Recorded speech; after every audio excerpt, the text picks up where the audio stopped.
It's finals or bust for Don. Who said that? It was the back page of today's Adelaide Advertiser. Finals or bust. I think that is an utterly complete overreaction, Jared. I hope I'm not proved wrong. I think it is utterly an overreaction. Don Pyke will be coaching Adelaide Football Club next year. Number 2, Jared. Oh, that's it. You just He's coaching next year. Do you agree? Yes. Oh, okay, let's dismiss it. Gone. We're not talking about Don Pyke again. No, do you know, if we finish earlier, it doesn't get you to Wentworth any quicker. Ruby needs me, mate. Ruby needs me. We're here till 8:30. She's scared. No She's matter nervous. how much you rush me. Jared, Hinkley has been set up to fail. Real or overreaction? No, that's an overreaction. That's not it. That's not it. Port Adelaide have lost control of this over the past 36 hours, and this is what happens when you allow the speculation and the theories through the door. This is the risk of fueling them with things like every position in the football department is under review and you cast a level of uncertainty around the coach. I don't think it was deliberately done, but that's how it naively done? I don't know about naive, or I think it was sort of dead honestly done as we look at everything. But that then creates gets interpreted this. as, and so this is what happens. So through what David Koch said on radio, through Keith Thomas's email to the fans, it sort of emboldens the speculation and particularly the disgruntled. And we know there are disgruntled groups at every football club. Well, can Hinkley be at Port Adelaide next year? Yes. Yeah, 2 down, 2 wiped out. So the other thing I will say is for an industry where we often lament that the language is lying for whatever reason, Ken Hinkley is the most straight up and down person in the industry. And when he speaks, he's not the only one. No, he's a good person. He's straight up and down. What he says, I believe. Righto. The payout is the only thing stopping the Ross Freo split. Overreaction, Jared. Overreaction. Question 4. No. I'm only joking. I think it's an overreaction. I think of all the coaching scenarios, there's the tricky one. And surprise, surprise, Ross Lyon's on the back page of the Western Australian again. Unwatchable. Dead set. And from afar, the Western Australian is going after Ross Lyon. Rightly or wrongly, I don't really care. It's not my newspaper. But that is the agenda that Ross Lyon is talking about. And that's fine. Okay? Ross Lyon's big enough and ugly enough to handle that. It's whether it seeps into the board and the chairman and the chief executive if they think Ross has to go. If the fans not turning up and the sponsors are saying, if you have Ross again, we're not going to be there, that's crap. That's crap. If Fremantle want to get rid of Ross Lyon, tell him. Just tell him. If they don't want to get rid of him, maybe give him some public support at this time. I think we're hearing a lot of Ross Lyon.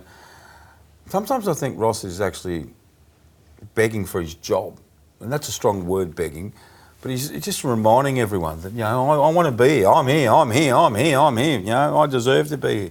I wouldn't mind the Fremantle Football Club coming out and saying, Ross is going to be here next year, just to settle it. And if they don't, this sort of conversation in the real or overreaction will be here. Now, did you listen to Michael Walter speak about the coach today? Have a listen to this. I can tell you right now, he hasn't lost the players. He's fully committed. We're fully committed to him and the footy club. We want to make sure that we go out there and play our brand of footy. As I said before, the Bulldogs came out firing.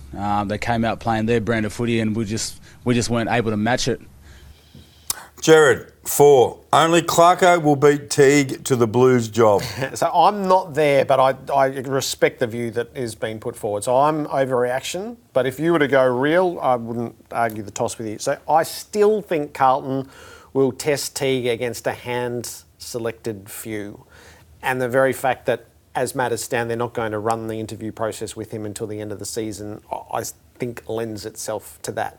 But what Teague has done week by week is just force himself to the forefront of that queue. So it'll take somebody good to get over the top of him if they don't have the big announcement to unveil. So I'm not as far as you were last night. What did I say last night? That if they beat West Coast, hold the press conference on Monday and announce him? Well, Jared, if they beat West Coast on the weekend, he gets the job. Yeah, no, I'm almost conceding that. Oh, I'm just not quite there yet. Righto. I'll go even don't further. think they are, I'll go even further if you want me to. Yeah, go on. Just with me. I think if he wins 2 or 3 of the last 4 games, I actually think it would be irresponsible management if Carlton don't give him the job. Right. Because what more can this man do? Football is about winning games. That is the be-all and end-all. Now, there's a lot of other areas to that.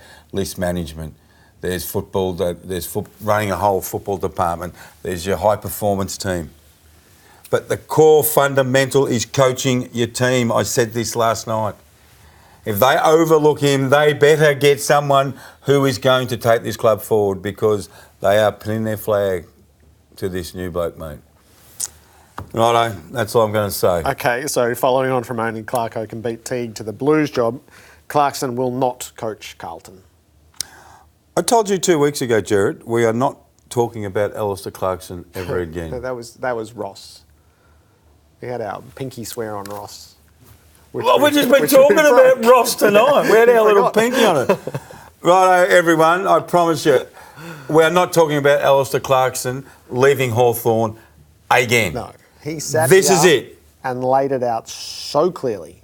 He was not happy that night, but he sat here and said, I'm a man committed to contracts, and he went and told the players, hey guys, I'm staying.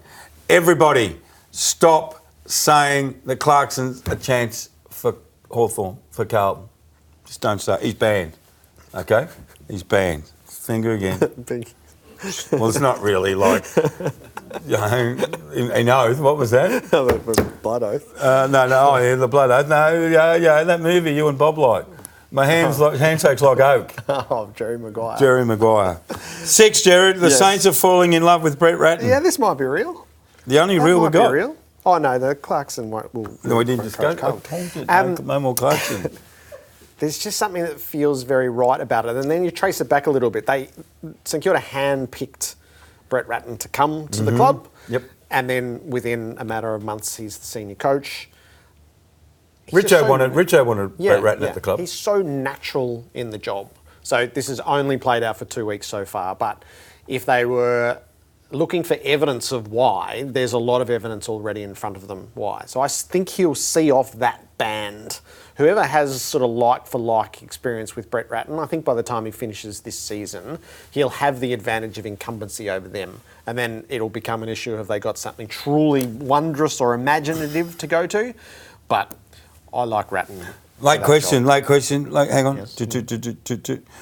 Will Brad Scott coach AFL next year, Jared? As matters stand, I don't think there's a job for him.